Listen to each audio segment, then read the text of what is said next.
Are we running? Fantastic. Welcome to another Sunday Extra podcast, kids. We are all here in the den. I don't know what to call this. The den? I don't know what to call this. The cave. The lair. The man cave. There we are with books. So many books.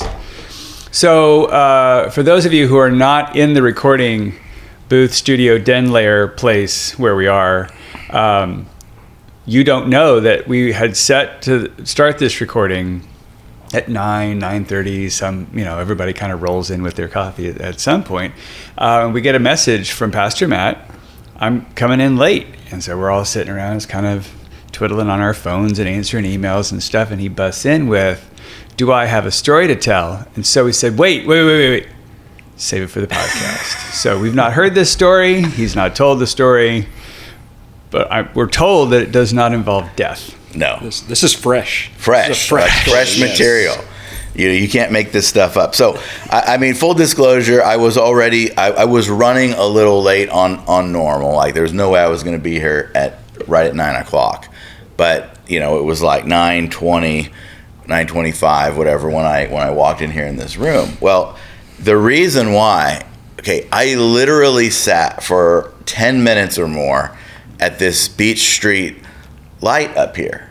Okay. Oh man. And I've never sat there that long. So let me paint the scene for you. Okay. So when you text us, you're already running late. I was already slightly running late. But now you're like 5 seconds. 5 seconds away, and I'm 10 more minutes delayed. Okay. So some of you are very familiar with the exit. If you were traveling eastbound on 30 and you exit at Beach Street, you got to turn left to go north on Beach, over 30, and then through one more quick light and into our parking lot. Well, if you're familiar with the area, there's no exit at Riverside. So very frequently what happens is if people want to get on Riverside, they have to exit at Beach, essentially make a U-turn, get back on 30, and then there. So there's a guy in a semi, full-on 18-wheeler, and he is in the leftmost lane. Mm-hmm. And I know what he wants to do is he's got to swing wide, and he's going to get back on 30. And the problem is he's about 30 yards back from the light, which apparently, sometimes lights are timers and sometimes they're triggers. Right. Well, we now have proof that the Beach Street light is a trigger. And he's way far back from the trigger, and we're just sitting there. And I got a guy in front of me in a truck, and we're both in the rightmost left turn lane. Okay, so the guy in front of me starts rolling forward a little bit, and nothing's happening. Apparently, there's no trigger in that lane because there should be enough. So I finally, and then there's also a man standing on the corner with a sign, and I'm thinking like, how am I going to navigate rolling my window down? And I'm trying to talk to the trucker. And finally, we're having this, not real sign language, kind of conversation. And so I roll up far enough, roll my window down, I can look at him finally. And I'm like, and then he does this this motion, I'm like, but the light, the trigger, you have to move forward, so we're trying to communicate. Finally he gets it, finally he rolls forward, and then the light changes. But this is after waiting an obscene amount of time. It really isn't a timer, it's only a trigger. Hey. And then so I got his attention, so I just stayed where I was. He could swing wide, it all worked out, but extra 10 minutes there. I've never waited that long. Well, if it helps, at that light. So mine is not nearly this dramatic, but similar. Ooh. It's not a full moon, but it's close right now. I was exiting same at 9:05, so just before you, and a car headed south on Beach got stopped by a yellow light and stopped, but beyond the white lane stop line, blocking you. Yeah, so there's a slow, everybody's having to turn really slow and careful. I'm like, why? There's no one behind him. I was like, back up. So PSA, strange things are afoot at that intersection. If you ever join us and your travel route is to go eastbound on 30 and exit at Beach Street and need to turn left, you need to move all the way up to that white line, because that's where the trigger is. Or jump. Or just jump very heavily. Yeah, I don't know what. I mean, so if you're in some kind of pinch like that, this is going to be totally like embarrassing or whatever. Put your car in drive and go push the pedestrian cross button. I thought about that. Yeah. The problem was there's no cross button to go across the way we need to. Okay. Wow. Yeah. So but I was like, would this be better? Or I thought, like, at one point I'm like, is there enough room to squeeze between the truck, like the semi, and the truck in front of me, and just pull in front of him to trigger it? But I didn't have a good angle on it. So anyway, it was, so that's why I was a little late coming in, but we made it. Real life. Here we are. Church. Real life. That's right. We do real life God's ways, and sometimes that happens at our intersection. Hey, that's true. You said it like, I almost lost my witness. Well, I you feel pressured, like you're already running late. Oh, yeah. And, come on. And then it's like we're just sitting here for nothing. And I do struggle sometimes with patience. So I guess that was a moment where I was being tested in my patience. I got a big fail for this week. You didn't run the car into anything. No, but I definitely that's a plus. was not patient. So there we go. All right. Well, this is, let's see, it's nearing the end of, I don't know, we're not really nearing the end. I guess sort of the end of spring. Feels like summer is creeping around. We've had a couple of 100-degree days already. Yesterday. I don't think it's spring anymore. Yeah. So something that we do as a staff during what we'll call the program year is once a month we'll get together, have lunch, talk over some good news that's been going on around the church and whatnot. And this past Tuesday, we had our last one. We're taking a break for the summer on those. And our receptionist, Amy, who also serves in the HSM, is known for coming up with really good or off-the-wall icebreaker questions. Yes. And so she had a list of we're sitting in kind of a different configuration where we don't normally chit-chat in that environment. And so here are some icebreaker questions. So it's going to spring some. We've already sort of talked about them. But, they're worthwhile. We will bring the bring them up podcast again. Yeah. audience in on a couple of these and just kind of get your hot takes on them. So first one, would you rather, because we're going to do a baptism celebration this Sunday with hot water. God willing. We will have hot water. Hey, Jeremy's got like plan B and plan C. What was it? You got hot kettles going? We were having a hot water heater issue this week. Yeah, we still at this point, as of the recording, still have a hot water tank issue. Yes. It should be fixed by the time this recording goes out, I think. I don't know. I'm going to try to get it out today. Okay, if it goes out today then and no. we have not done the baptism, pray we have hot water Sunday morning for the baptism. Hey, there are people in like Siberia that bust up the ice to do baptisms. So there are people who are buying things to put in their homes that is ice baths to something with inflammation or losing weight or something. I understand that and I appreciate that. I am not in Siberia. There are also people that go into the Mekong Delta to get baptized, and I ain't going into the Mekong Delta either. So, Hey, would you rather have? Oh man, give me the ice bath. A little bit cooler, clean water, or would you rather go out to the Trinity behind us? Oh. Wait, like cold water. Yeah, I mean, or the Trinity. Cold, like regular tap water that's clean. Yeah, well, or go out into the Trinity. Totes the clean water. If I have to choose between clean and I don't know. Sorry, I didn't mean to hijack your. That's a great question. Hey, we didn't ask that at lunch. Kind of simmered up. There you go. Yeah, you got I would rather do the cold, but I don't know if the people being baptized are going to agree with that. A choice between cold and I've seen what floats down that river in a good rainstorm. I think I'd pick cold water. I have swam Me in too. the Trinity the mud once. run. Yeah. Yeah, And never I again. never want to get in that water again. Never. Never. Yeah. Which also hijacking myself. I was watching the hijack of the hijack. I was watching a YouTube short, and this guy put some GoPros in his dishwasher because he wanted to see what happens inside the dishwasher. He puts them in some sandwich bags so the camera's okay. I promise you, the water that comes out all the spigots is brown. Like, it's not clear. And all of the comments were like, you know, you can also wash dishes with water and not Coca-Cola. I think that's okay. We're like, dude, your dishwasher needs a dishwasher. This was what I think of. Like, straight Trinity water would be just gross. I think depending on the level of cold, like if it's just tap water, absolutely tap water over the Trinity. But if we're talking Siberia versus the Trinity, I don't know.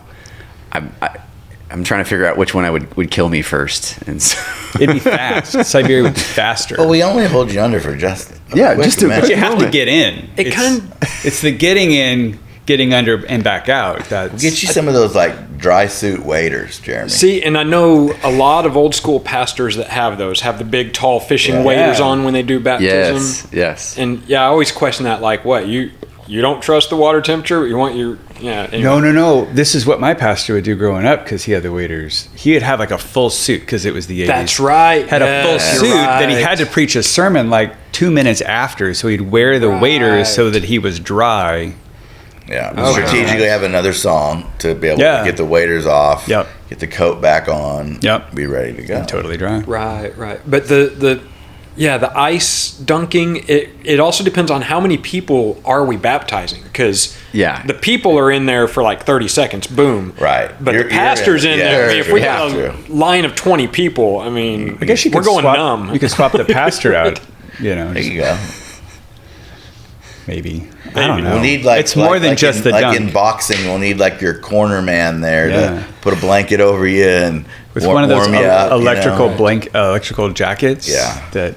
We've gone so far off the rails. Far afield. Speaking of, that's this Sunday, so we don't want to give away any secrets. So the question is, and I don't know if we want to mess with it now, is like, would you rather do the baptism, like you're the pastor doing the dunking, in say our baptism pool, which is that big circular thing, filled with grape jelly or cheese grits?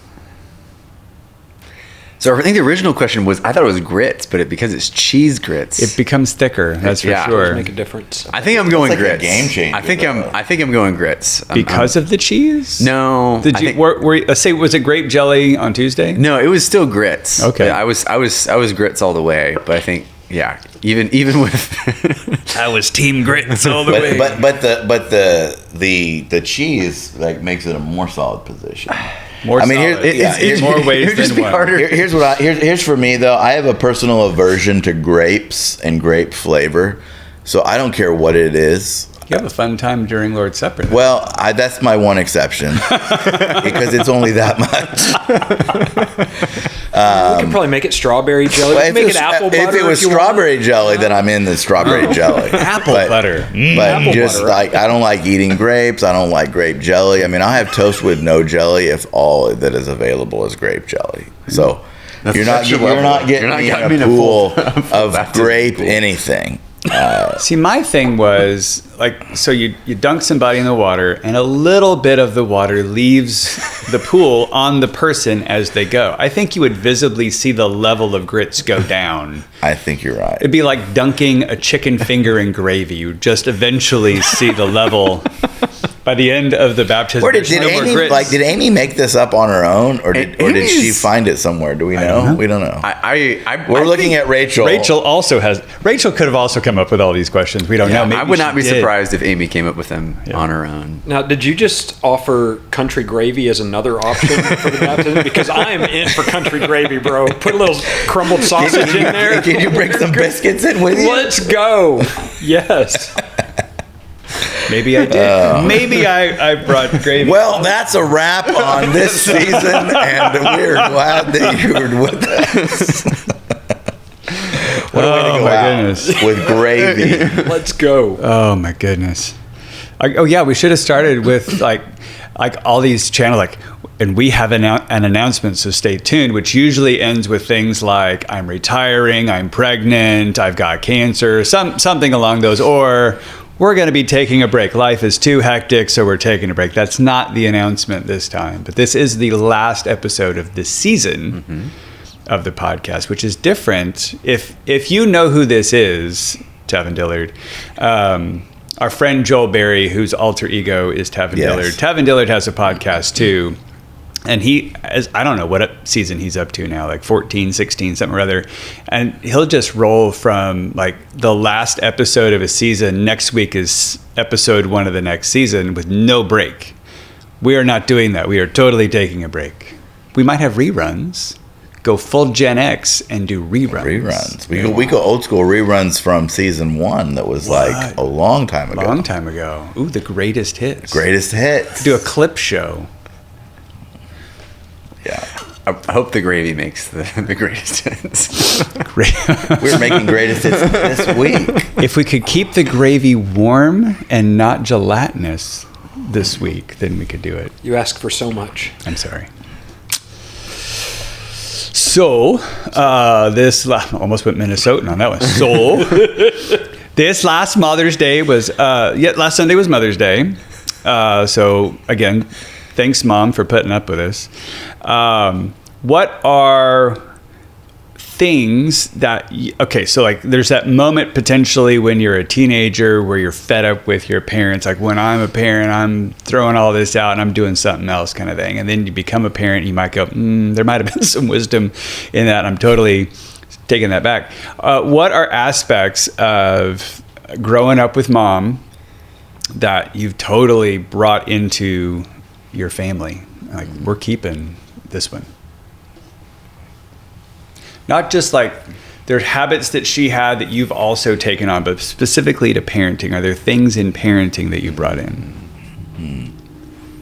Well, I wasn't quite sure where you were going with that question, but I was thinking like, what's something you appreciate about your mom that you obviously need to work on? And what I was going to say was patience. How patient she was with me and my siblings, and by my drive in here and my opening story, that's definitely something I can work on. I think though, just trying to be a genuine encouragement to your kids, because you're learning, right? You don't know how to do everything, and sometimes as a parent, and I'm sure they saw all the potential, but they saw what wasn't necessarily being displayed. But then you do something, you try. So, praising the effort and then seeing the fruit come after that. Because like, hey, you did it, and like when they're really little and it's like, wow, you did it, you put your toy away, and and that's a big thing. That's right? a big deal. Luke's got the youngest children of the 3 of us right now, like, and then you keep going, and so just encouraging to kind of like keep moving from where you are. I think that's something that we want to try to keep going. See the fruit in our own kids now. I think one thing that my mom did really well was in the middle of life circumstances, like it wasn't always in the moment, but sometimes after the moment, like using life circumstances as a way to teach God's wisdom. Like if I was wrestling with the situation, my mom did a really good job of helping me process the situation I was going through, and then also bringing like just some of God's ways into it, of like, and part of that, I just can remember some conversations about like the friends I had around me. She brought some helpful perspective of like, hey, if you hang out with these people, you might actually have these results. And so I think just I appreciated, I can think back on my life in parenting. Now my kids, like trying to use those teachable moments like my mom did. And I can have some that in my mind that really stood out. I was like, I'm really glad my mom made the time for me to have those conversations amidst the busyness of parenting. And it kind of challenged me to do that with my kids today, to slow down and talk with them in the different, they're younger right now, but in the small life experiences they're having, like trying to have that pattern so that later in life I can really win a hearing with them and Lord willing, share more of God's ways when it really matters as they're making bigger and bigger decisions. Yeah, I think one of the things that my mom really modeled was like loving the unlovely, the people that a lot of other people wouldn't really want to have anything to do with. And, you know, she would always make the point that, you know, these people need friends too, and these people need the love of Jesus as well. And so, you know, as a kid, sometimes annoying, you know, like, oh, why are we going to visit this person? You know, but yeah, she really modeled like loving the unlovely and being the love of Christ for everyone. Very cool. Wow, y'all have very meaningful answers. I don't think I have that. I mean, my mom was great, but I think the thing that I probably applied the most is her. I say the most, though I am probably more ruffled than my mom, but she was very unruffable. I don't know, like there's the quintessential I'm a boy mom or I'm a girl mom kind of thing. I mean, she was a boy mom because all she had were boys, so she was kind of forced into it. I don't know if her personality is that I'm a boy mom, like rub some dirt in it and it's, you know, cheer the first blood, you know, at a park or whatever. Like that video we showed, she was like, fight. Yeah. I don't know that was her. But she dealt with 2 male children who were, and I think it also helped that she was older when she had me and my brother. But, you know, she's parenting in a day of much less communication ability than we have now. And so just very recently, my daughter has learned how to drive, and she had a party that was in Cleburne. So a 30-minute drive, 16-year-old kid, never been in a wreck. The state said she was good to go. We got to get her out of the nest at some point. So, you know, me and Glenda are like white and like, okay, go to Cleburne, have a good time. And we're driving. Now, I have this Find My app on my phone. So I'm like losing my day just staring at this dot on my phone, making sure that my kid gets there safely. Mom didn't have any of that. And I was going to, college in Oklahoma. So I call her after, Lindy makes it home safely after this whole ordeal. And I said, I don't know how you got through me driving down to Oklahoma, how long was that? No, it was 7 hours away from home, in a car that probably wasn't exactly road ready. And then I'm a guy, so maybe I'd call when I got in. Maybe it was the next day. Maybe she sees you at Christmas. Maybe she sees me at Christmas, and to not flip out. There was no way for her to know, am I dead on the side of the road, or was I, all those kind of things. And she had to adopt quickly a no news is good news kind of mentality. Otherwise, I don't think she probably would have survived. And my brother was much less communicative than me, and I'm not that communicative. So I think but she displayed this all the way through of like, I want to encourage the things that you're gravitating to, but not try to push and not, which is kind of helpful to not, which I think another aspect of that I've gotten both from Luke, your parents, if I can adopt your parents as mine for a little bit, and some other stuff around Hope Church is I want to make sure that I'm putting pressure, if I'm putting pressure on my kids, towards character, not towards career or not towards achievement of some kind of thing, but kind of focus on who are you becoming and not what are you going to do. Yeah. But, trying to mitigate a little bit of that and not ask the kids like, so what do you want to be when you grow up? Tall would be that would be Savannah's answer. Because you might be disappointed at that one. I aspired to be like 6'6". I fell a little short of that. Yeah. But how much shorter would you have been if you didn't have that goal of being 6'6"? That's true. I've never thought about it like that, so, Jeremy. Right? I might not even be able to touch the pedals to drive. Good thing you had lofty goals. Hey, there you go. That's like the whole you shoot for the stars and you reach the moon. Exactly. Yeah. There you go. Good job. This was a life-changing moment for me, Jeremy. Thank you. Right. Says the other short person at the table. That's hilarious. And sorry, a hard shift into the next topic. We have a hard out at 11. So, Pastor Matt, as part of Mother's Day, we talked about doubt, and having facing doubt with unshakable faith was the title of the message. You talked a lot about it involved cars. So like your opening story involved your car. This was different. You had a couple weeks ago of just questionable cars of things, and you talked about, I think it's essentially doubting. What is God's plan? What is God's doing? Is God going to How am I provide? going to get home that day? You know, I'm walking home. 2 dead cars. You wouldn't have to worry about the trigger at the intersection. That's true. You just I could have to worry about other hit the crosswalk button because I might have been walking. Yeah. Yeah. But I guess just around the table, what are other?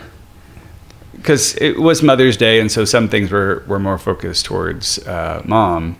But you also said that having doubts is a part of being human. And I think it's safe to say that everyone at this table is human.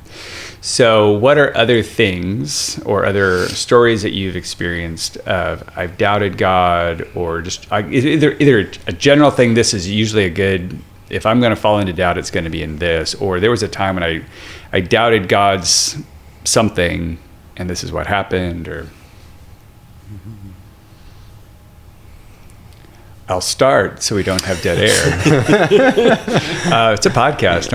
You were doubting there if anybody was going to speak up. Yeah. I think, I don't know why this is, but there's an often on provision. So I think there was one of the ladies who turned in a video that we showed was talked about how it's good to remember the times in the past that God has provided. That is helpful. It doesn't stop the initial doubt, though. We hit this thing, and I've gotten into a thing of my current state is how it's going to be forever. So if it's really good, this is how it's going to be forever. Yeah. And then something throws that off. You're like, no, and it's devastating, and it's gonna be like this forever. That you hit those moments, particularly on the financial side. Something breaks, or a kid needs something, or whatever. You're like, I don't have the cash on hand right now, and it's never gonna show up. Even though I can look back and say, here, and here, God has provided an unreasonable amount of financial resources. That is still a spot that is easy for me to fall into, kind of a puddle of goo. But yeah, I think if it's interesting, I think part of that's human nature and what you're saying. But then as you were sharing that, I was just thinking back to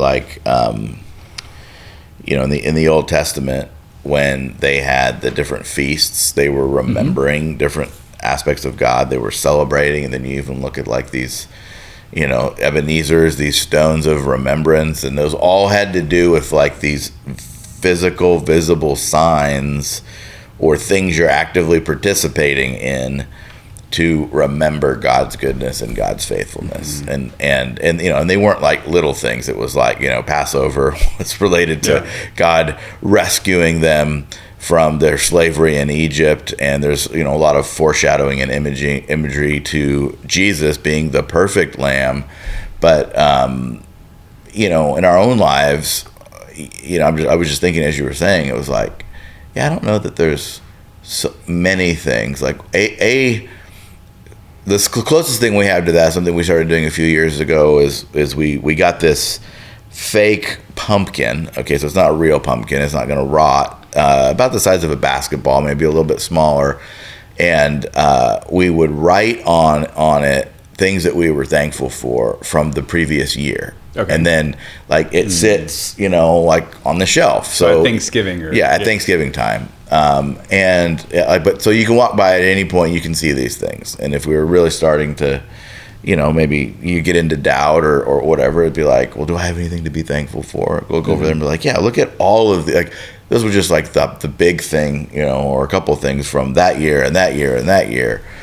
So I think the importance of like bringing it forefront to mind of like, well, here's what God's done in the past.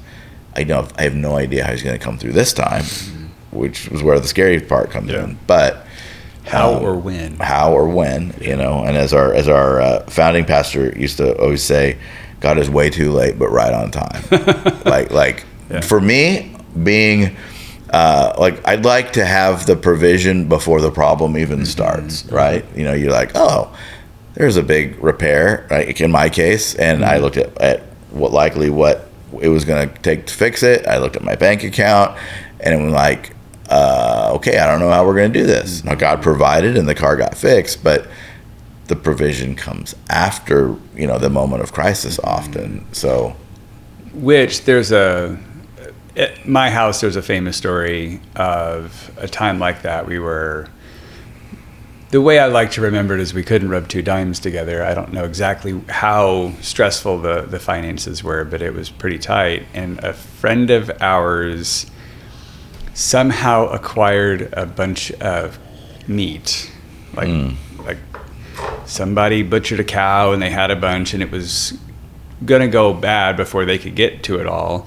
And so they said, would you like to have some of this cow? And we said, yes, please. And so it's just sitting in our freezer. And we made, I don't know what the dish was, but my wife, who is much more spiritually aware than I am, at some point in the meal is marveling that we can't rub two dimes together, but yet we're eating steak for dinner. And that has been a good reminder periodically as I get into dire straits of like what you're saying. God did not provide cash right there, which is what I was asking for. But He didn't leave us out to dry either. We didn't pay for this meal. It was better than we could have afforded if we'd gone out, like all of that kind of stuff. He does provide extravagantly, but often I also get trapped in but you didn't meet my definition of what that provision was supposed to look like, and so I miss the provision altogether. And I could have easily have gone through that whole meal eating steak, grousing that I wasn't being taken care of too. Yeah. So how about the rest of y'all? I can go. Yeah. Go for it. We arrived at dead air anyway. I know we arrived at dead air anyways. So mine was a little bit longer. And so I think one of the points that, Matt, you talked about on Sunday was like when intellectual arguments are, they cause doubt, my prayers remind me of God's presence. So I like that was one that, I think in my life, I have really wrestled with intellectual arguments. And sometimes they really actually have been like how I was feeling about life masked as an intellectual argument. So it was like, man, life's really hard right now. And I also at the same time get a question about the Bible, about who God is, about Jesus. And so that combo together sometimes left me in long seasons of doubt. And so I think there are two things, like I want to speak first to the intellectual argument side, but then also the prayer side at the end. I think from about 2010 to 2014, it was about a 4-year period. I was hitting highs and lows of having questions and then getting those questions answered, then having another question and then getting that question answered, then having another question. So there were some hills and valleys where I just really wrestled with like doubting God and also just being discouraged. And so I knew this question was coming, so I actually grabbed a few books that I have read over a period of time, and I'm just going to kind of highlight each book, how it was helpful. First one was Evidence That Demands a Verdict by Josh McDowell. I think this one was more of like a focus on... Hold that up. Hold it up. Okay. Show the kids at home. Hey, you'll show it at home. So this one was really helpful to me just in the history of how big of an impact Jesus has made in history. I think, because one of the questions often is, well, why is Jesus such a big deal? And what I really got from this book was the realm of no one has made a bigger impact on history than Jesus. When you look at the historical figures, they'll say, actually, Jesus made a bigger impact than I did. And they'll point back, like Napoleon, who was a terrible person, would say, Jesus actually made a huge impact in history. And so that was like, for me, that was a big question of like, why even consider Jesus? Well, he's actually the most significant historical figure. And one, I don't know if you're going to say this. Yeah. About who Josh is, but I think you mentioned in the sermon Lee Strobel's book, Case for Faith, and I think when we were sitting around talking about the sermon when we did the run through on that Wednesday, like, are there other people that we could talk about to kind of highlight? But Josh is one of those guys who was an atheist or like hardened against all things Christian, and he was dared, much like C.S. Lewis was dared, to prove Christianity wrong. And the harder he looked at the evidence, the more it lined up. And so that's, I think, part of where that book comes from, was his journey of, so he's not coming it from a Christian bias to start with, like, oh, let me try to shoehorn all this stuff in. It's like, no, I was actually anti, and it all lined up. He was really hardened against, and more of like he was trying to, push against any intellectual argument for Christianity. And then over time, actually, he now is a huge defender. And he's written a lot lengthy books. I have not read all of this, but for me, this has just been a helpful reference of what question am I wrestling with? And then I'll kind of go seek it out, find an answer. It's one of those books that you don't necessarily sit down and start on page 1 and read through it. It's kind of But discouraging. you can use the table of contents to help find an issue that you're wrestling with, and just read that chapter or that section. This next book is So What's the Difference by Fritz Riddenhauer. I read this in high school, and it actually, it was in a season of life where God used it to produce a lot of questions that I wasn't ready to ask, if that makes sense. But it helped me in a season of life where I was ready to answer those questions later because I went through it. So though it produced more questions, it helped me actually in my long-term faith be prepared to answer it. What this book covers is how do the different religions compare to Christianity. Sometimes people will say all religions are the same, all roads lead to heaven, there's one love, one God. And actually, that's just not reality. And this book does a really good job of kind of comparing. But also, what I like about it the most is it shows how Jesus really is the unique person. And unlike any other religion, a lot of them say this is the way, but Jesus says I am the way. And there's this personal relationship with God that we're saved through forgiveness. And so that one has been helpful for me of just reminding myself, Jesus really is unique compared to all the other religions. I think one of my biggest questions throughout my life, though, has been on the resurrection of like, did that actually happen or not? And a couple books that were helpful for me, one by McDowell, one by Strobel. This one's called More Than a Carpenter. It talks about just the life of Jesus and some of the evidences for his death, burial, and resurrection. And then also the evidences for the Bible. Like, can we trust when we read about Jesus, can we actually trust that? And that has given me more confidence that when I'm reading in the Bible, there's actually a lot of manuscript evidence that's way better than any other ancient writings that are out there. There's more manuscript evidence. And then The Case for Easter, you kind of mentioned Lee Strobel. I don't actually have The Case for Christ on my bookshelf, but The Case for Christ. He has a lot of case books. Yeah, he has a lot of case books, but his case stuff has been helpful for me. That was actually when I became a Christian. Lee Strobel's stuff was really helpful for me understanding that the Bible's based on history, and it's not just a good story to make us feel good. It actually is reality, and we can rely on it. Well, and the nice thing about that book is it's so short. It's very easy to just read it in a short amount of time, and then particularly like with the resurrection, it's like, well, then the big question is like, did he actually really die? And like he looks at all of the medical possibilities of based on everything that Jesus went through, and then he's put in a cold, dark tomb. It's like there's no way he could survive that. Yes, and it be that he somehow just fainted and then took a refreshing nap and then got up and was fine. It's just like and pushed a stone away. Giant stone. So that was, I think, called the swoon theory. Yeah. It's like he died and he swooned back. All of a sudden, he got some rest in a cold tomb. Like it just, there's medically, he goes into some stuff in his various books. Yeah. He comes at it from a historical angle, a scientific angle, an investigative journalist angle, because that's what he was before he became a Christian. So kind of like McDowell, Strobel was trying to disprove it and has become a staunch, actually, defender of it. And I think so again, I went through this period of doubt, but the last phase has been really for me in the realm of, okay, how does faith and reason work together? Like that has been it's a little bit more complicated question, but for some people, before they even consider walking with God or even consider faith, there's a realm of, well, I believe in science or I believe in reason. I don't need faith. And this book is by our founding pastor, Considering Jesus Christ. There's a lot of Francis Schaeffer also is a great writer in this realm, but Harold did a really succinct job of taking some of the more difficult, why do I even care? What is ultimate reality? Is faith and reason opposed to each other? Also in the realm of what are the presuppositions of Christianity and how do they compare to other religions? And what I appreciate about this book is it shows that the presuppositions for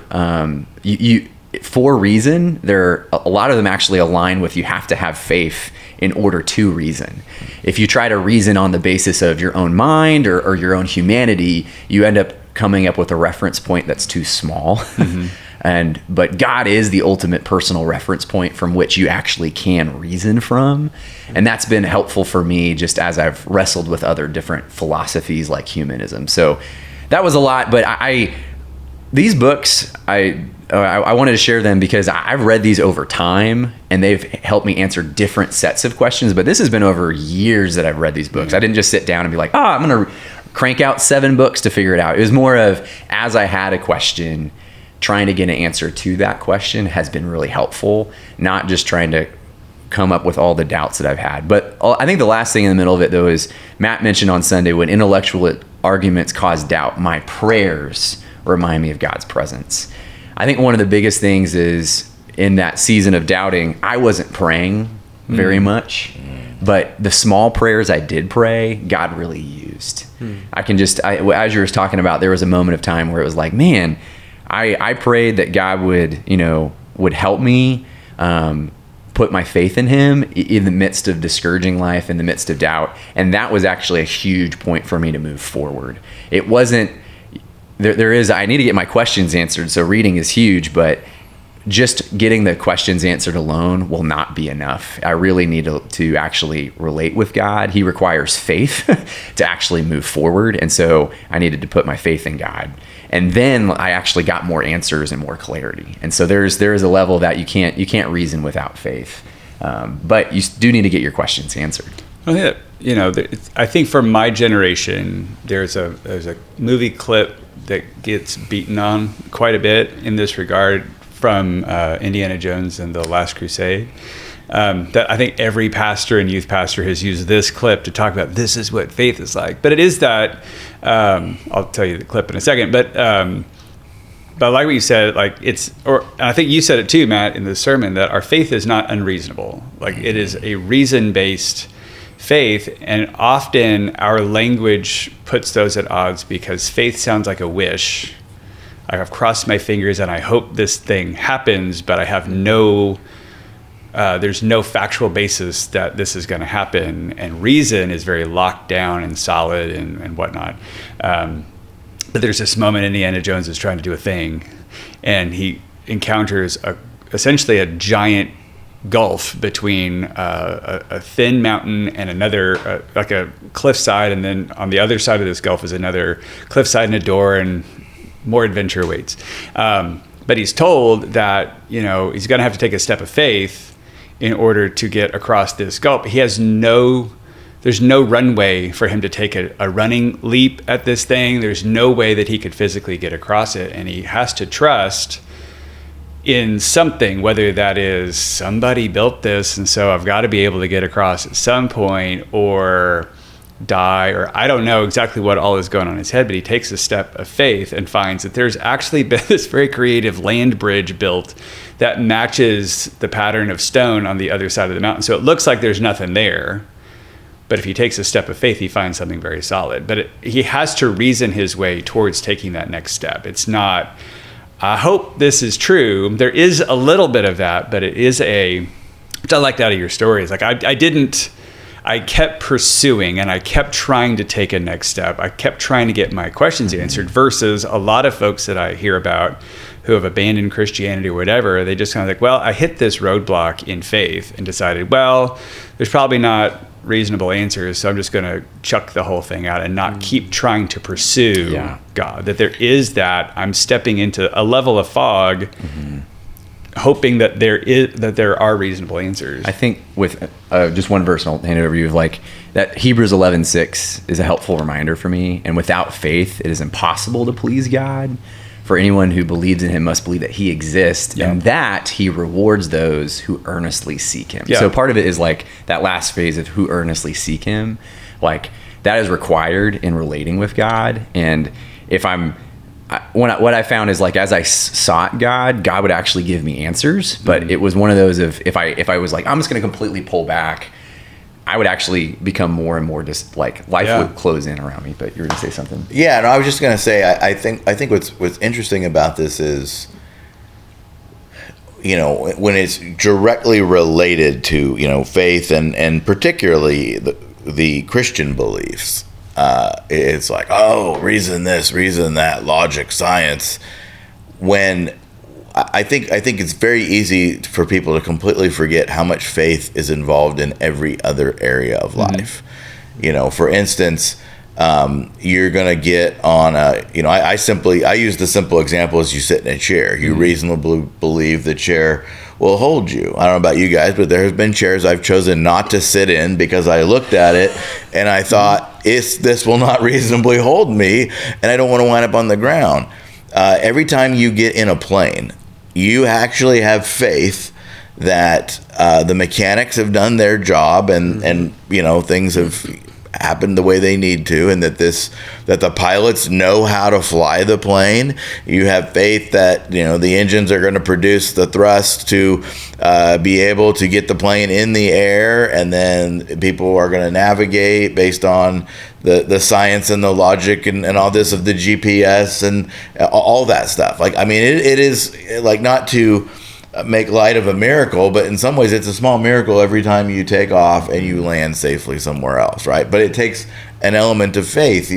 Even going into buildings, I mean, we're on the second floor of this building here, but I don't know if you guys, how many like skyscrapers you guys have been in, like super tall buildings, where you're 50 stories or more above. You can feel it moving. Yes, you can feel it move. I mean, even one of these, we've got these 2 towers downtown. Yeah. And years ago when I was in business, I had a meeting with a client who was near the top of one of those towers, and their office was in, like, when you look up and you see those little places that jut out, you know? Yeah. And like, goodness. was freaky being in that building, and it was a super windy day too. So you're still kind of, I'm like, I don't know how this person does this, but people get in the building every day and they go up the elevator. It's like, this building is not going to fall down. So we exercise faith in so many different areas, but it's reasonable. The same thing is true about our faith. And then you look at all the evidence. I mean, we don't have time to get into this, and I'm not going to get point by point here, but the fact that Earth is in the exact right spot for life. There's the right amount of oxygen, and we can have water, and all of those things. And there's intelligent design. Like, it didn't just happen that way. You cut yourself, and God made our bodies such that they heal, and and science can tell us a lot about what's going on at a cellular level. But God designed our bodies to heal themselves in that way. And it's just, it's so I'm really glad you shared that, just because, for like, it's if you're human, you're going to doubt things, and we all doubt different things. And I think, this list of the 5 things that I gave that can kind of cause doubt: the difficult circumstances, the intellectual arguments, other imperfect Christians or people who claim to be Christians, times of spiritual dryness, or reoccurring sin. Not everybody deals with all of those, but whichever ones are real for you, like, those are real for you, and those can be real doubts. But there is a way through. There is a way forward. And I love how you mentioned the prayer part, and just that, so I mean, it'd be impossible to actually know the answer to this. But what if, as you were going through that time of doubt, you really leaned into prayer? Yeah. Like, do you see how could maybe things been a little different for you? So I think one of the things that I think would have changed is, if I would have leaned into prayer during that time, I think a couple things would have changed. One, it was like I would have really, what I was wrestling with, I think, in a high level, was like just disappointment, and discouragement. And so I think part of it was being honest with God. I'm really discouraged. And I think if I would have brought that to Him, I think that would have handled actually a lot of it. Where a lot of it sometimes was I think that was really driving it. It was truly, actually, I think it was a time of spiritual dryness that set up the different one of the seasons of doubt that I was in. And if I would have leaned in more, been related with God more, because I think here's what I felt like happened. I felt like as you mentioned, like that wedge, my intellectual questions like masked as a wedge between me and God. And so I had trouble just relating with God.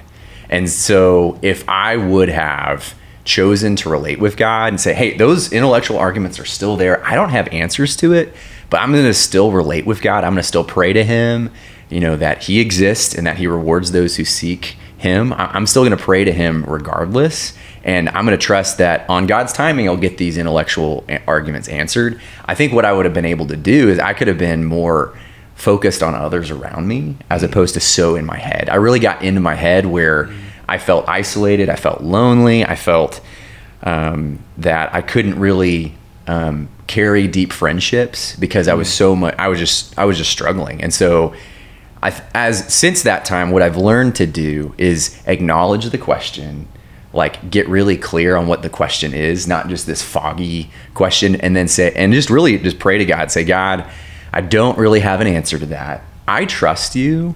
Would you give me an answer on your timing? And I'm going to still relate with you. I'm going to choose not to be discouraged. Would you give me an answer to that on your timing? And honestly, and then later on, it might be a couple years later, actually, I'm like, that's it. That is the answer to the question that I had intellectually. And and what happened is like, I have seen God come through, as you mentioned, like providentially, like God has provided for you. I've seen God come through intellectually, where I am more and more convinced that really Christianity is the answer for ultimate reality, that it gives the best answers for everything. But I've had to choose to trust God, even though I didn't see that right away. And so that's how I think it would have changed. I could have related better with God and also related better with other people if I had been in prayer in those times of doubt. Yeah. Well, and I think just, part of what you said, I mean, one of the tactics of the enemy is isolation. Yes. Is that when he can, get us isolated away from other people, well, then they can't encourage us. They can't pray for us. There's all the things that come from, iron sharpens iron, and just that we need other people in our life. But if you can, so when you get separated from the herd, that's when the lions can come pick off, like there's this video clip that I love of, it's one of those like Cape buffalo, and it's been separated from the herd, and there's like 3 or 4 lions hanging off of it, and like you can see like he's trying not to go down, because if he gets down off of his feet, like it's over. And there's like these 2 other come charging away from the herd, and one of them like picks up one of the lions with its horns. I mean, the lion is like flipping up and down, and I'm sure that the one that had the 3 or 4 lions hanging off of it, like I'm sure it was like significantly wounded, but then it was able to go back and join the rest of the herd and have the safety and the protection. And we're a lot like that as well, that we need other people. So yeah. So thanks, guys. Just was trying to, as you were talking about that, it's like, well, what difference could prayer make? So so if then it's like, if you had it to do over again, or the next time you struggle with an intellectual argument that maybe is causing some doubt, so then you're like, okay, I'm really going to lean into prayer. And then anybody else that might be struggling with that, they need to lean into prayer. And it's kind of like the very times in life when we really need to draw close to God, that's when we kind of like stiff arm him, right? But if we don't do that and we actually draw close, then he helps us through the very thing that we're struggling with, whether it's doubt or some other area of struggle. Yeah, and I've just been so encouraged of like, you know, if we do see God has been so faithful to me, like as he's been faithful to you to provide, like, you know, that there have been times where I've probably been that buffalo where I felt like lions were on me, and God out of his kindness either brought people into my life or brought mentors or brought just encouragement to, you know, to come in and really help. But then also just I've seen God's just faithfulness over time amidst my doubts. Like there's a verse that was really helpful for me is like, if we are faithless, he remains faithful, for he cannot disown himself. And just how God is consistently faithful, even if we doubt, like even if we're wrestling, our God is unshakable. We might be very shakeable, but our faith is unshakable because of the object of our faith, which is the all-powerful God. Yeah. How are you, Jeremy? Yep, I'm You've good. had plenty of time to think now. I'm good. I doubt it. Yes, yeah. When I think about doubt and you know, thinking through this, this wasn't directly from the sermon notes, but it kind of glances off a couple of points and glances off a little bit of what Luke was saying at the end. But where my doubts come in is the decisions that I make. Am I making a decision that's like outside of God's will, or am I somehow going to mess this all up? Yeah, and it's almost like I have this mental picture, you know, God has this one specific road that I have to stay on. Well, what if I choose the wrong job? I'm going to mess it all up. You know, what if I go to the wrong school? I'm going to mess it all up. You know, and not even the like ongoing sin, which was one of the points on the message, but you know, yeah, I have doubts when it's like I start thinking I could mess this up, you know, as if God couldn't work in whatever decision I make, you know, that God can't use that for my good and for his good. Really it elevates myself that, you know, I have all of this power that, no, I don't actually, but that's where my doubts come in is, oh no, I made a wrong choice. I did the wrong thing. I led our family the wrong way. And so now I've messed it all up beyond what God can fix. Yeah. And that's when my doubts come in. Yeah, I don't know if she was a friend or a friend of a friend in college who wore herself out because she had that mentality. Like there is one guy in all of the world that God has for me to marry. So anytime she knew of a party or a mixer or was invited or whatever, she was at all of them, because what if he was at that event and she wasn't there and she missed it? Like, she's the most tired person you ever saw in your life. Because I think that was her worldview, was God is so limited in that, or that his path, his will is so narrow that if she missed that one specific moment, it was you're you're out of the will of God. You can't get back on, or you get back on. Something. Well, I think part of that is that's like a very graceless perspective. Mm-hmm. But I mean, I'm glad you kind of both went there, because there is one thing that we have to get right, and that is trusting Jesus. Like, Jesus is the way, the truth, and the life, right? So there's this one element that is completely like, that's it. And if you miss that, you've missed out. You've missed everything. Yeah.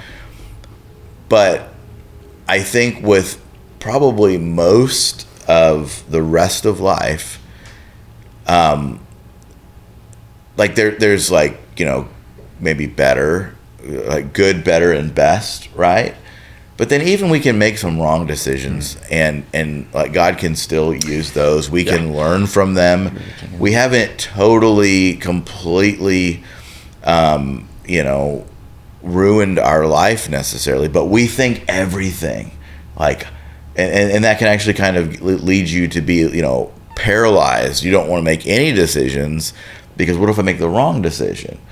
And there are wrong decisions that you can make. There, like we looked at the causes of trouble in this message. There's my stupidity. Like, well, that was just stupid.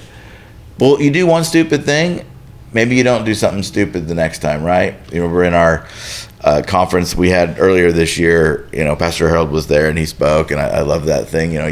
You play stupid games, you win stupid prizes. Yes. And the perfect meme to go along with that is the one with the monkey with the stick near the lion. And it's like everything happens for a reason, and it's like sometimes the reason is you're stupid. So you just you learn. We can sin, we can mess up, we can ask God's forgiveness. There are consequences for our sins. So we may have to live out some of the earthly consequences of those, depending on what the sin was. And then there's just the curse. But particularly in the dating realm, like we did a dating seminar a couple of weeks ago, and I think the idea of is like, how do I find the one? And what I told the group is, well, I believe they're the one because you choose for them to be the one. It's a very worldly perspective.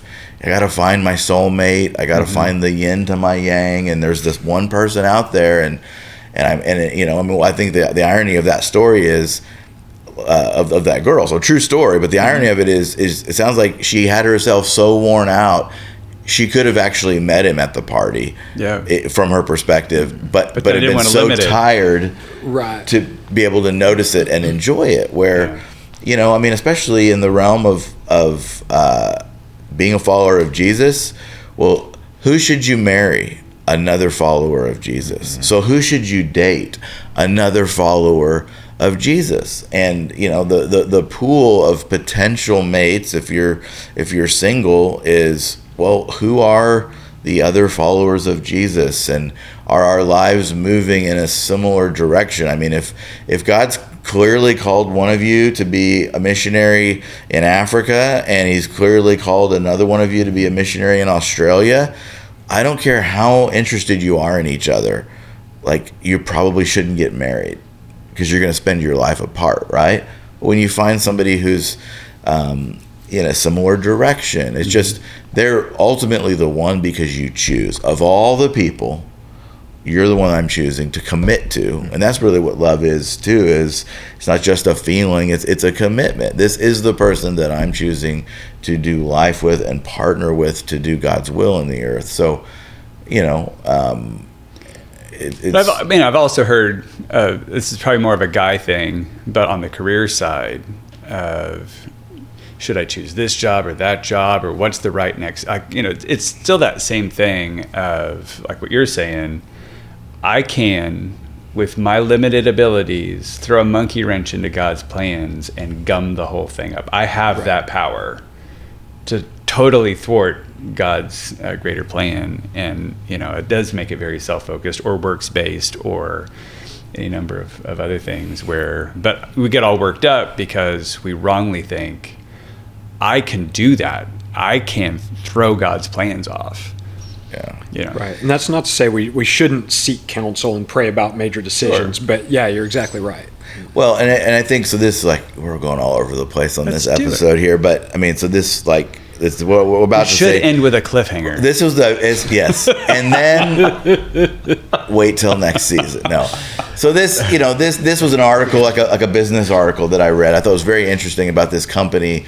It was very successful in their approach to making decisions. And they looked at decisions, and we're talking about business decisions here, but there's an application for life too, as there are some decisions that are one-way doors. Like you make that decision, you go through, there's no coming back from it. And then there are other decisions that are sort of like a revolving door. Like you try it that way, it doesn't work, you can come back. You try it, you can come back. So their philosophy, and they said this is where most people get it wrong, is people make the one-way door decisions really quick. Like so that the deadline is 6 months out. It's like, man, we got that decision made in a week, and like we're going for it. But on the revolving door decisions, they would take those all the way up into the hard deadline. where their approach, which is why they were so successful, is they reversed that and they said, on the one-way decisions, like, we got to get those right. So we're going to wait till the deadline and make the decision because there's no coming back from it. But on the revolving door decisions, they would make those as quick as they could. And it's like, hey, we're going to try it this way. And we'll find out pretty quickly if it's not working. We can come out and we can try it another way. And then it doesn't work, we can come back and we'll try it another way. And so we have, similar types of decisions that we make in our own life. But I think it's particularly most of the decisions that we make are those revolving door decisions where, I mean, even if you're young and you've got, multiple offers and there's going to be so much pressure. I just graduated college, so we got people graduating maybe who are listening to this. And hopefully, you've got multiple opportunities for the first job you can have. Well, which one do you want to do? Which one is in line with the direction you think God is calling you in your career?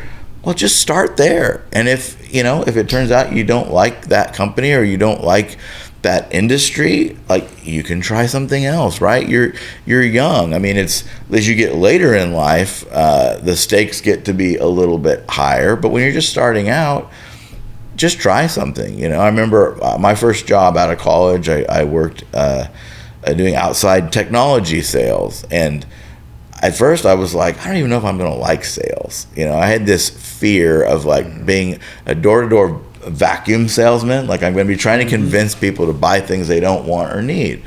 But this job opportunity came up and I needed to have a job. It sounded interesting. I like technology. And this was business to business, not consumer.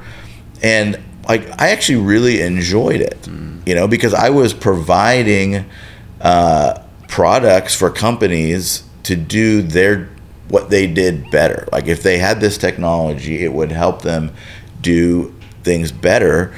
And it was kind of a beginning of the industry type thing. So it was like, if you're an early adopter, you're going to buy now. If you're a middle adopter, you'll buy in a little bit. And if you're a late adopter, you're going to buy it anyway. And that's kind of the way technology is. So, but I wouldn't know that I enjoyed it if I hadn't just tried it, So there's a lot of things. Hey, wait, yes, pray about it. Don't do anything that's against God's word. And then you got to make a decision. You got to move forward. Trust God. If he shows you to make an adjustment, you make it. Yeah, I've noticed that too with parenting. So, I mean, on one level, you're blessed with a baby, and the decisions you have to make with the baby they're not direction setting for the baby, but you can adjust pretty easy with, again, as the child gets older, it's either harder to adjust or the past choices have greater consequences kind of thing. Start catching up with you. They start catching up. But at the same time, I think for the first time parent, or the first time you hit different stages in parenting, there's this feeling like I got to get it right from the start, because I can forecast 18, 20 years into the future and they're in jail, or they're, I've ticked them off and now they're in Australia, or whatever the thing is. And you can make adjustments over time. I think even our oldest is 16.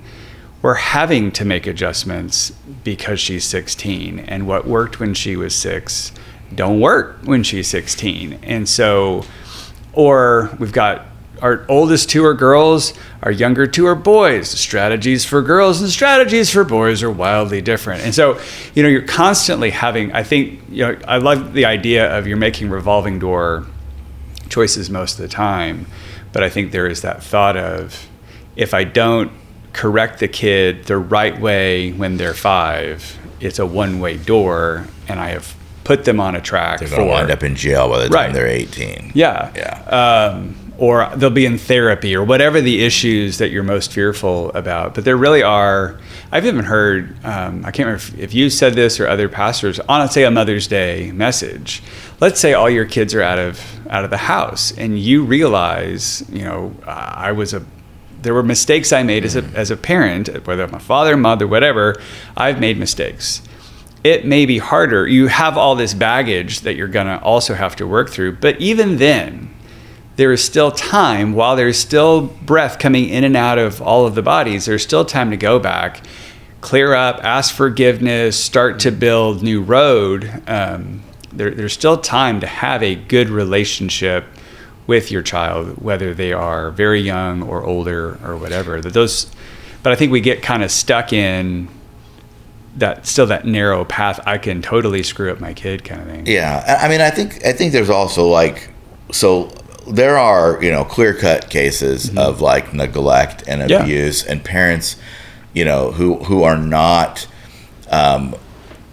trying to act in the best interest of their children, parents who might be extremely selfish, not sacrificing for the child. Okay, so that's a totally different category. We're not addressing. And those parents aren't asking these questions, right? But like for the average parent who, you're trying to walk with Jesus, you're trying to do the best that you can. You are considering what's best for my child right now. I love them. I'm willing to sacrifice where I need to. Sometimes you like just make the best decision you can, and then you can adjust, you can adapt. There's a guy, he's one of the pastors on staff at a church in our network, and I remember I was talking to him once we were talking about something about parenting, and he was saying when he was in college, they went on this mission trip somewhere. I don't even remember where it was, and the college students on the trip were just like amazed at the level of freedom and kind of how much the kids could do wherever they were living, So it's like, think about like, free range, like get to do whatever you want. And not that they were unruly or, disrespectful, but it was more like the kids lived a very adventurous life, and they were pretty young kids too. And so these like American students, are like very concerned that the missionaries are letting the 5-year-old like swing from vines in the jungle or whatever, something crazy like that, right? And so this pastor, who's pastor now, he said the missionary said to them, kids are pretty resilient, and I think I found that to be true. And I'm the oldest of 3 in my family, and my parents used to joke that I was the experimental child. And so there were things they did with me that were successful and things that weren't. And by the time they got to my sister, they pretty much knew what they were doing. Now, so there's me, there's my brother, then there's my sister. So you got the difference between a son and a daughter, like you were mentioning. Yeah. But you get to the third child, and you got that part figured out, right? So so Lindy is your totally experimental child, and you got some things figured out by the time it comes to to the boys. So, but it's just do the best you can before the Lord, and then He's going to meet you in the middle of it. And that was the whole thing about we're just the topic of doubt fitting in with Mother's Day. We heard some of the doubts from mothers. Well, we could ask the same question to fathers. We could ask the same question to grandparents. We could ask the same question to people who are caring for kids because of whatever the situation is. It's part of life. So they're real, but whatever the doubt is, God can meet us in the middle of that. Well, I think the other part of that is God doesn't abandon us in our doubt. He knows that we can't see Him, and He knows that it would be much easier to follow, perhaps, if we saw Him the way He is. It might be easier to follow, but it's not. We're not then choosing to follow. So He knows that about us. Jesus walked around as one of us, as a man, and knows what we struggle with. So I think an encouragement out of both this discussion and the one on Sunday is don't stop moving forward just because you're dealing with doubt. It's not a game ender. It's not a deal breaker. God's not mad at you for doubting, but don't get stuck there. Keep figuring out how to move forward in around the doubt. And that's why the statement, from Mark 9:24, where the Father says, "I do believe, but help me with my unbelief." I mean, that's so powerful, and I think that needs to be our prayer every time that we start to have these doubts. I was thinking, because I love that statement. I was thinking on Sunday, wow, it's really great that guy said that, and that it got included in the Bible, because that's a great. Wait, hold on. if God is sovereign, then God kind of orchestrated the things, knowing that guy would say that, knowing that, I mean, God put that in there for us today because he knows that is one of the most human statements in the whole Bible. I believe, help my unbelief. Like we're on both sides of that coin so often, just to keep calling out to the Lord. Well, and that's why I think it's the billboard that's up right now has sort of the tagline "Real life God's way." Right? We're not we're living real life. It's not an imaginary life. It's not a phony life. It's not a life with there's just cherries and sprinkles on everything. It's real life, and I mean there's such this raw moment of realness in that statement. I believe, but help me overcome my unbelief. And that's what we want to do, is whatever your real life situation is, we want to do it God's way, because God's ways are the best ways. So yeah, it's just there's little statements like that where you're kind of maybe it'd be interesting, that guy's like, man, I can't believe you recorded that I said that. but that moment of realness and rawness is how encouraging has that been for the last 2,000 years to people as they have struggled with doubts in their own life. And this was a verse that I had memorized, and it was really helpful for me just in my season of, Lord, help me with my unbelief. And so that was just it helped me in my season too, of how God included that in his sovereignty. And even though that guy might have felt like he made a mistake, I can't 100% believe, God is a good, gracious, and also just merciful God in the midst of it. Well, this is the last episode of the season. Any final thoughts before we take a break? I just want to let the record reflect. Jeremy's Luke decided to step up his coffee game today. Oh, okay. And change up.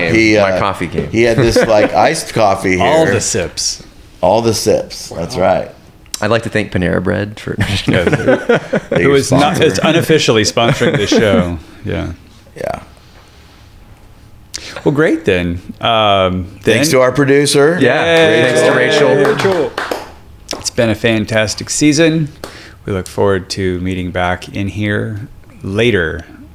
I'm not going to say a date because we're going to leave it as a cliffhanger. It might change. That's the cliffhanger. Yeah. But we might have some bonus episodes throughout the summer. Know. Something exciting happens. We just we got to get it in there. If you haven't subscribed, whether this is on YouTube or your podcast app, if you go ahead and subscribe, then whenever the next one runs out, it just shows up in your feeds. You don't have to worry about it. So until we meet again, have a great time and come back in church, in person, on Sundays throughout the summer. We've got a really good sermon series lined up on looking through the Lord's Prayer and what that means for us. So we'll hope to see you here at Hope Church this summer.